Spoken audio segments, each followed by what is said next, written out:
अस्सलाम वालेकुम रहमतुल्लाहि वबरकातुहू। डियर व्यूअर्स, आज जो मैं नावल स्टडी करूँगी ये है हया और हराम की बेवकूफ़ियाँ। इस नावल को मैंने पहले खुद से रीड नहीं किया हुआ, चलें आपके साथ करते हैं। अगर आपको नावल अच्छा लगे तो मेरे चैनल को सब्सक्राइब करना मत भूलिएगा और मेरी वीडियो को लाइक और शेयर कीजिएगा। आइए नावल स्टार्ट करते हैं। हया और हराम की बेवकूफ़ियाँ। इसको लिखा है अमरहा शेख ने। भीगा भीगा सा ये मौसम, आई थिंक ये गाना है। भीगा भीगा सा ये मौसम, भीगा भीगा सा ये मौसम, भीगा। हाय अल्लाह, कौन जाहिल है। इससे पहले हरम अपनी सुरीली आवाज़ में दोबारा एक ही लाइन दोहराती, किसी ने पीछे से उसकी कमर पे अपने हाथ का नक्शा छाप दिया। बेचारी हरम दहल कर रह गई। कुछ देर यूं ही दिल पर हाथ रखे खड़ी रही, फिर अचानक गुस्से से चीख उठी। पीछे मुड़कर देखा, हया गुस्से में हरम को घूर रही थी। कब से दिमाग ख़राब कर रही हो? भीगा मौसम बहुत देख लिया, अब चलो नीचे, सब खाने की टेबल पे इंतज़ार कर रहे हैं। हया ने खूब भड़ास निकालने के बाद अपने आने की वजह भी बताई। तो पहले नहीं बता सकती थी? हरम उसे घूर के बोली। कैसे बताती, यहाँ तो तुम जिन्नों के साथ कंसर्ट करने में मसरूफ़ हो। हया ने तंज किया। हरम बस घूर कर रह गई। अब चलो नीचे। अस्सलाम वालेकुम तायाबू। वालेकुम अस्सलाम। अरे वाह भाई, हमारी बेटी कब आई? इस्लामाबाद से। एहतशाम साहब हरम को देखकर बहुत खुश हुए थे। हरम उनके छोटे भाई की बेटी ही है। कल ही तो आई हूँ और आप आ जाए। हरम नाराज़ होने लगी। हाँ बेटा, एक ज़रूरी मीटिंग थी तभी जाना पड़ा। चले कोई बात नहीं, हरम ने कहा तो सब मुस्कुरा दिए। चले अब खाना शुरू करें सब। ताई अम्मी ने सबकी तवज्जो खाने की तरफ करवाई। रात को फिर तेज़ तूफ़ानी बारिश शुरू हुई और हया अपने कमरे में ज़मीन पे बैठी, हाथ में फ्रेंच फ्राइज से बड़ी प्लेट लिए टीवी पे हॉरर मूवी देखने में मगन थी। साथ ही उसकी हरम बैठी हुई थी। नहीं बैठी नहीं, बल्कि ये कहना ज़्यादा बेहतर है, चिपक के बैठी है। छिपकली। अब इतने खौफनाक मंजर जो दिखाए जा रहे हैं, डरना तो फिर डरपोक सी हरम में था ही। डर तो हया भी रही थी, लेकिन जाहिर नहीं होने दे रही थी। अचानक ही बारिश की वजह से लाइट चली गई और सबसे पहले हया चीखी मारती हुई दरवाजे की तरफ बढ़ी। और बेचारी डरपोक सी हरम, जिसकी हालत पहले ही पतली हो रही थी, वो सीधा बेड पे चढ़ के रजाई में गुम हो गई थी। दूसरी तरफ हया, जो कमरे से बाहर निकलना चाह रही थी, दरवाज़ा खोलने की कोशिशों में लगी हुई थी, जो खुल ही नहीं रहा था। खुलेगा कैसे? खोल ही गलत रही होती है बेचारी। बहुत कोशिशें करने के बाद जब दरवाज़ा नहीं खुला तो बेड की तरफ भागी और अंधेरे की वजह से सीधा हरम पे गिर गई। दोनों की ही डर के मारे चीखें निकल गईं। जाहिर सी बात है, एक चुड़ैल गिरती है तो दूसरी चुड़ैल पे ही आकर गिरती है। कमरे में किसी के होने का एहसास तब हुआ जब इन दोनों की आवाज़ों के साथ एक मर्द की बारी आवाज़ भी शामिल हुई। दोनों ही सहम कर चुप हो गई थी। वो तो चुप करके इंतज़ार कर रही होती हैं कि फिर आवाज़ से ताकि पता चल सके आवाज़ किसकी है। काफ़ी टाइम गुजर गया लेकिन दोबारा आवाज़ नहीं आई। दोनों इंतज़ार ही करती रह गईं। आवाज़ तो नहीं आई, अलबत्ता लाइट ज़रूर आ गई और साथ साथ इन दोनों की जान जो खौफ से निकलने वाली थी। या अल्लाह, तेरा शुक्र है मैं बच गई। हरम ने हाथ उठाकर शुक्र किया। या तो अभी तक कमरे में चारों तरफ देख रही थी। सब तुम्हारी वजह से हुआ। इतनी खौफनाक मूवी देखने को किस गधे ने कहा था तुम्हें? हरम गुस्से से उसे बोल रही थी जब एक बार फिर किसी की आवाज़ आई, भूत भूत भूत बचाओ। हया और हरम डरकर एक दूसरे से चिपक गई और चीखें मारने लगी। हाँ, उमर और अहमर के कहका लगाने की बात पर दोनों फौरन चुप हुई। हाँ, कितनी डरपोक हो यार, कसम से। हाँ। दोनों ही हया और हरम का मजाक उड़ाने में लगे हुए थे। जब दोनों के मुंह पर जोर से तकिया आकर लगा, दोनों की हंसी को ब्रेक लगी। हंसो और निकालो अपने ये 32 दांत, हरम जल के बोली, जबकि हया सिर्फ घूर रही थी। उमर ने एक नज़र अपने साथ खड़े अहमर को देखा, फिर दोबारा दोनों की तरफ देखा, फिर नीचे गिरे हुए तकिए को झुककर उठाया और हरम को मार के कहका लगाता बाहर भाग गया। हरम, जो इसे गुस्से में देख रही थी, तकिया इसके मुंह पर इतनी जोर से आकर लगा, उफ उमर के बच्चे, अल्लाह पूछे तुम्हें। अरे हरम बेटा, क्या हुआ? हरम ताई अम्मी के पास किचन में आई तो इसकी लाल नाक और सूजी आंखें देखकर ताई घबरा गई। कुछ नहीं, बस आंख में साबन चला गया, हरम ने बहाना बनाया। वरना दिल तो कर रहा था बता दे, आपके इस कार्टून बच्चे ने मेरी नाक तोड़ने की कोशिश की है। अच्छा अपना ख्याल रखा करो बच्चा, इतनी प्यारी सी हो, ताई अम्मी ने प्यार से कहा। हरम इनकी अपने लिए इतनी मोहब्बत देखकर मुस्कुरा दी। ये कौन आपा हैं जो हमारे किचन में खड़ी हैं? उमर किचन के अंदर दाखिल होते हुए बोला। हरम ने इसकी बात पर भी चिमटा उठाया और जोर से इसके बाजू पे मारा। उमर तड़प ही गया। आहा, जंगली कहेंगी।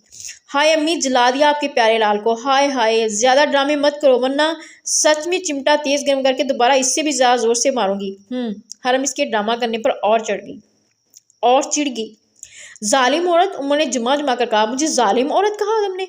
चुप हो, चुप हो, जो किया क्या हंगामा कर दिया है। इससे पहले हरम और कुछ कहती, ताई अम्मा ने दोनों को डांट दिया। उमर से मुंह चढ़ाकर बाहर निकल गया। हरम बस खोल कर रह गई। हरम, उफ, पता नहीं कहाँ चलेगी ये लड़की। हरम, बहरी कहाँ हो, क्या हो गया, क्यों गला फाड़ रही हो। हरम जो बाथरूम में थी हया की आवाज़ सुनकर जल्दी से बाहर निकली। क्या मसला, ऐसे क्यों चला रही हो, कब से आवाज़ें दे रही हूँ तुम्हें, कहाँ थी तुम। अच्छा खैर छोड़ो, अब जल्दी चलो मेरे साथ, कुछ से दिखाना है तुम्हें। हया ने हरम का हाथ पकड़ के इसे अपने साथ खींचा।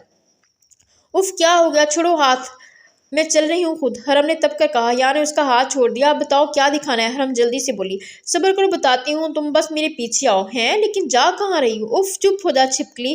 क्या मैं, तुमने मुझे छिपकली कहा है, मैं किस एंगल से तुम्हें वो वाह या छिपकली लगती हूँ। हरम अपने आप को छिपकली कहलवाने पर ही भड़क उठी, लेकिन दूसरी तरफ जैसे परवाह ही नहीं। ओह ओफ, क्या हो गया है, बाद में रो लेना, खामोश हो जाओ। हया ने हरम को झिड़का तो हरम मुंह फुलाकर इसके पीछे चलने लगी। हया को कुछ कहने का फायदा ही नहीं। दोनों आगे पीछे पोर्च में अपनी गाड़ी के पास पहुंची और गाड़ी में बैठकर घर से निकल गई। पूरे रास्ते हरम खामोश रही। हया ने भी परवाह नहीं की, वो तो शुक्र करी थी ये रेडियो फिर नहीं बजा। कुछ ही देर बाद गाड़ी एक कब्रिस्तान के बाहर रुकी, साथ साथ हरम की धड़कन भी। ये तुमने यहाँ क्यों गाड़ी रोकी। हरम अपने खुश गले को तर करके बोली। हया इसकी बात को नजरअंदाज करके गाड़ी से बाहर निकल गई और इसके उतरने का इंतजार करने लगी। हरम ने आयतुल कुर्सी पढ़कर खुद पर हिसार किया, फिर गाड़ी से उतरकर हया के साथ कब्रिस्तान की तरफ बढ़ने लगी। हया, तुम यहाँ करने क्या आई हो, जानती हो ना इस कब्रिस्तान में कोई नहीं आता और कितना सुनसनाटा है यहाँ, सुनसनाटा है यहाँ, अंधेरा भी बड़ा है। हरम ने डरते हुए हया से पूछा। अरे डरो मत, मैं हूं ना, तुम हो तभी मुझे ज़्यादा डर लग रहा है। खुद तो बड़ी सबसे बड़ी फटू हो, सबसे पहले तुम भागती हो मुझे छोड़कर। हरम ने तब कर कहा तो हया ने एक ज़बरदस्त घूरी से उसे नवाजा, लेकिन कहा कुछ नहीं। दोनों अंदर जाकर एक कब्र के पास पहुंची। हया, ये कब्र खुली हुई है। हया ने उसे बताया। क्या पागल हो गई, चीखो मत, खामोश रहो। हया ने हरम को बाजू पर थप्पड़ रसीद किया। उफ जंगली। हरम अपना बाजू से हिलाने लगी। मैंने कल अहमद भाई और अहमर की बातें सुनी थी। अहमर बता रहा था हमारे घर के करीब जो कब्रिस्तान है वहाँ कुछ आदमी कब्र में कुछ पा रहे थे। मैंने गेट के पास छुपकर देखा, मेरे दोस्त भी साथ थे, इसलिए मैं देखना चाहती हूँ आखिर है क्या। हया ने आने की वजह बताई। कि क्या, तो तुम्हें किसने बताया, और ये कब्र। हरम हकला कर बोली। अरे यह बताया तो है, मैंने अहमर की बात सुनी है। तो तुम बेवकूफ़ हो, तुम्हारा दिमाग खराब है। अगर कोई चोर बदमाश हुए तो एक बच्चे की बातें सुनकर तुम मुझे यहाँ ले आई हो। हरम शरीक गुस्से में बोल रही थी और यह पहले हैरत से मुंह खोले उसे देखने लगी, फिर हैरत की जगह गुस्से ने ले ली। तुमने मुझे औरत कहा। या तो सदमे ही में जली गई थी। हाँ तो क्या आदमी हो तुम, हरम झिलकर बोली। तो तुम्हें घर जाके बताऊंगी। हया ने अपना गुस्सा बहुत मुश्किल से कंट्रोल किया। तुम भी जरा चलो घर, ताया अब्बू को तुम्हारी ये हरकत मैं खुद बताऊंगी। हरम ने तुर्की व तुर्की जवाब दिया। अभी दोनों की बहस जारी थी, कोई इनके करीब आ खड़ा हुआ और अपनी तरफ मतवज्जो किया। कौन हो तुम दोनों। किसी आदमी की आवाज़ ने करीब सुनकर दोनों ही अपनी जगह से उछल कर रह गई। हाय अल्लाह, तमीज़ नहीं है, डरा दिया बच्चियों को। मैं क्या पूछ रहा हूँ तुम दोनों से, वह या की बात को नज़रअंदाज करके बोला। उसके तेवर देख के हया डर गई। जी वो हम भाई रास्ता भूल गए हैं। हया ने मजबूत लहजा अख्तियार करना चाहा, लेकिन साफ लग रहा था वो बहुत ज़्यादा डर गई है। दूसरी तरफ हरम, इसकी तो सीटी ही गुम हो गई थी। अच्छा रास्ता भूल गई हो। जी। अच्छा कब्रिस्तान में कैसे आ गए तुम दोनों, आदमी ने फिर पूछा। वो शायद अंधेरे में पता नहीं चला, हया ने जवाब दिया। अच्छा तो गाड़ी समेत ही अंदर आ जाती, अंधेरा इतना है, चलकर आने की क्या ज़रूरत थी, गाड़ी को भी तो अंधेरे में कुछ नहीं देखा होगा ना, उसने तंज किया। हया इसका तंज सुनकर जल बुन गई। अरे मिस्टर, तुम्हें क्या मसला है, हम कैसे है, क्यों है, शराफत से 9 2 11 हो जाओ यहाँ से। हया ने कहा। हरम ने इसे कोहनी मारी। चुप हो जाओ और भागो यहाँ से, वरना अगर इसे गुस्सा आ गया तो हम दोनों को जिंदा नहीं छोड़ेगा। चुप रहो छिपली, ये होता कौन है हम। अभी हया आगे और भी कुछ कहती, एकदम उसकी जुबान को ब्रेक लगी, क्योंकि मिस्टर एकदम गुस्से से लाल पीला हो गया। हया की तरफ बढ़ा। दोनों ही ने पीछे की तरफ कदम बढ़ाया, इससे पहले कि वो फिर इन दोनों की तरफ बढ़ता। दोनों ही चीखें मारती दौड़ लगा चुकी थी। आदमी भी इनके पीछे भगा, लेकिन जब तक वो इन दोनों के नज़दीक आता दोनों गाड़ी में बैठ चुकी थी। हया, गाड़ी स्टार्ट करो जल्दी, या अल्लाह हमें बचा ले। हरम चुप करो प्लीज़, जल्दी चलो यहाँ से। हरम बार बार इसको यही कह रही थी। यार गाड़ी स्टार्ट कर फुल स्पीड में भगा दी। पिछली बात में गुस्से में जल बुन गया। आप क्या चाह रहे थे, इसके हथे चढ़ जाती मासूम सी बेवकूफ़े। ना बाबा ना। वो दोनों घर पहुंची और सीधा रूम में चली गई। हरम तो सीधा जाकर बेड पर गिरी और हया बाथरूम में। अल्लाह मुझे यकीन नहीं आ रहा, अपनी मौत के मुंह से बच के वापस आई हूँ। हरम ने अपने आप से कहा। अचानक से याद आया कि ये सब किसकी वजह से हुआ। वो तेजी से उठी और बाथरूम के सामने जाकर खड़ी हो गई। हया बाहर निकलो, तुम आज जिंदा नहीं बचोगी। हया उसकी आवाज़ सुनकर बाहर आई। तुम मुझे क्या जिंदा नहीं छोड़ोगी? मैं तुम्हें क़यामत तक नहीं छोड़ूंगी। हया गुस्से से हरम की तरफ बढ़ी और फिर क्या था वो दो पागल बिल्लियां एक दूसरे पे झपट पड़ी। क्या आफत आ गई? क्यों लड़ रही हो जाहिल औरतों की तरह दोनों? अचानक ही कमरे में उमर की गर्दार आवाज आई। इसके बाद हर चीज साख्त हो गई। उमर को देखकर दोनों को ही इसकी बात याद आई और थी। क्या जरा फिर से कहना? हरम ने पूछा। मैंने कहा क्या आफत आ गया? उमर मासूम सी शक्ल बनाकर बोला। इसके बाद क्या कहा? अब की बार हया ने पूछा। वो इसके बाद तो कुछ नहीं कहा। उमर मासूम सी शक्ल बनाकर बोला। झूठ! क्या बोला तुमने? हमें औरतें बोला, वो भी जंगली? इसकी बात सुनकर हरम चिल्ला उठी। पागल हो क्या? मैंने कब कहा जंगली औरतें? अभी कहा तुमने। नहीं कहा। उमर अपनी बात पे डटा रहा। झूठे आदमी! हरम गुस्से में बोले। तुमने मुझे झूठा कहा? मुझे? उमर ने अपनी तरफ इशारा करके पूछा। हाँ कहा। क्या कर लोगे? हरम ने फिर कहा। चुप कर जाओ दोनों। हया ने हरम और उमर दोनों को ही चुप करवाया, जो की तरह शुरू हो चुके थे। तुम जाओ उमर यहाँ से अब। उमर गुस्से में बुड़बड़ाता चला गया। तुमने देखा उसे? उमर के जाते ही हमने हया को। हाँ देखा, और तुम्हें भी। हया ने उससे कहा। सुना नहीं उसने हम दोनों को क्या कहा? और हमने फिर अपनी बात दोहराई। उफ तो क्या हो गया? मैं लड़की हूँ, मुझे औरत बोल के चला गया, वो भी जाहिल औरत। हरम ने फिर कहा। इस पर हया ने कोई जवाब नहीं दिया, क्योंकि उमर और हरम दोनों ही सुनते कम और फजूल ज़्यादा बोलते थे। अस्सलाम वालेकुम अब्बू। वालेकुम सलाम। मेरी गुड़िया कैसी है? मैं बिल्कुल ठीक हूँ, आप कैसे हैं और घर में सब कैसे हैं? अम्मी और हमजा कहाँ हैं? हरम अपने अब्बू से फ़ोन पर बात कर रही थी। आराम से भाई सांस ले लो और सब ठीक है। हमजा किसी दोस्त के साथ गया हुआ है और तुम्हारी अम्मी किचन में है। आफाक साहब ने तफसील बताई। वहाँ सब ठीक है, कोई मसला तो नहीं? जी सब ठीक है, और मैं यहाँ बहुत खुश हूँ। हरम ने कहा। चलो खुश रहो। चले ठीक है, मैं रखती हूँ, हया बुला रही है, और मेरा सलाम दीजिएगा अम्मी को। मैं बाद में बात करती हूँ, अपना ख्याल रखिएगा। खुदा हाफिज। फी मानला गुड़िया। हरम ड्रेसिंग टेबल के सामने खड़ी अपने बाल सुलझा रही थी जब दरवाज़ा खोल के कोई अंदर आया। हरम समझी शायद हया है। क्या कर रही हो? उमर ने अंदर आकर पूछा। उमर की आवाज़ सुनकर हम झटके से मुड़ी। तमीज़ नहीं है किसी लड़की कमरे में बिना ज़्यादा गुस्से चले आ रहे हो? हरम तब कर बोली। लड़की कहाँ है? लड़की तो मुझे नहीं दिख रही। उमर मासूम शक्ल बनाकर उससे पूछने लगा, जो इसकी बात पर उसे खा जाने वाली नजरों से घूर रही थी।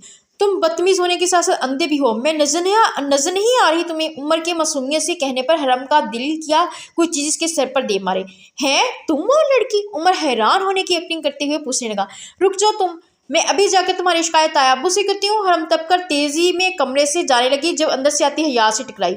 उफ अल्लाह मेरी नाक! हया अपनी नाक पकड़ती नीचे बैठती चलेगी और हरम एकदम से परेशान होगी। हया दिखाओ मुझे क्या ज़्यादा जोर से लगी है? हरम परेशानी से पूछने लगी। तुम्हारा कंधा है या हाथी का पैर? हाय मेरी प्यारी सी नाक, कहीं टूट तो नहीं गई? हया का रोना शुरू हो चुका था, जबकि हरम जिसे दुख हो रहा था कि इसकी वजह से हया को चोट लगी है, हया की बात पर फिर गुस्से में आ गई। उमर जो पीछे खड़ा हया के आने पर घबरा गया था, हया की बात पर कहका लगाने लगा। उमर का हंसना जलती पे तेल सा काम कर गया। हरम तो इसके हंसने पर और ज्यादा आग बगोला होगी। उमर के बच्चे, तुम्हें छोड़ूंगी नहीं। बहुत दांत निकालने आ गए हैं, तुम्हारे सारे दांत मैं अभी शहीद करती हूँ। हाँ मैं तो चाहता हूँ तुम मुझे ना छोड़ो, आओ पकड़ो मुझे। हाँ। उमर इसे और तपा रहा था और वह तब भी चुकी थी। शक्ल देखिए अपनी, छिछोरन कहीं के, मुझसे दूर है ना, समझे? हरम घूर के बोली। हाँ बिल्कुल देखिए, बहुत हैंडसम दिखता हूँ मेरी छिंदरानी। उमर ने इसे मजीद गुस्सा दिलाया। मैं ना तुम्हारा खून कर दूंगी, दफा हो जाओ यहाँ से। हरम ने फिर गुस्से से कहा। इससे पहले वो फिर जवाबी कार्रवाई करता, हया जो दोनों की जंग होती देख रही थी, मैदान के बीच में आ गई। क्या हो गया? क्यों कुत्तों की तरह बस क्या हो गया? क्यों कुत्तों की तरह लड़ रहे हो दोनों? शर्म आनी चाहिए तुम दोनों को। यहाँ मेरी इतनी प्यारी नाक टूट गई है, किसी को परवाह नहीं। लड़ने का ज्यादा शौक हो रहा है तो कहीं और जाकर लड़ो। उमर और हरम दोनों खामोशी से इसे सुन रहे थे, जो गुस्से में दोनों की इज्जत का फलूदा निकाल रही थी। सॉरी हया, वो गलती से टकरा गई, मैंने तुम्हें देखा नहीं था। हया के खामोश होते ही हरम ने माजरत की, क्योंकि वो वाकई गुस्से में आ गई थी और इसकी वजह से चोट भी लग गई थी। It's okay. और तुम यहाँ क्या करने आए थे उमर? हया ने उमर से पूछा, जो हरम को देख रहा था। उमर हड़बड़ाकर होश में आया। हाँ मैं वो तुम्हें बुलाने आया था। हरम ने मशकूक नजरों से इसे देखा, जबकि हया ने वजह पूछी। वो तुम्हें अम्मी बुला रही है। उमर को जो वहाँ ना समझ आया वही बोल दिया। मैं इनके पास ही आ रही हूँ, अब शराफत से बताओ क्यों आए थे? हया ने घूर कर पूछा। वो गॉड, कहाँ फंस गया मैं? उमर अपने आप से बोला। इसे समझ नहीं आ रही थी इनके सवालों से बच के कैसे भागे। जवाब हो क्या खड़े खड़े ही सो गए हो? जवाब दो, क्या खड़े खड़े ही सो गए हो? हया ने फिर कहा।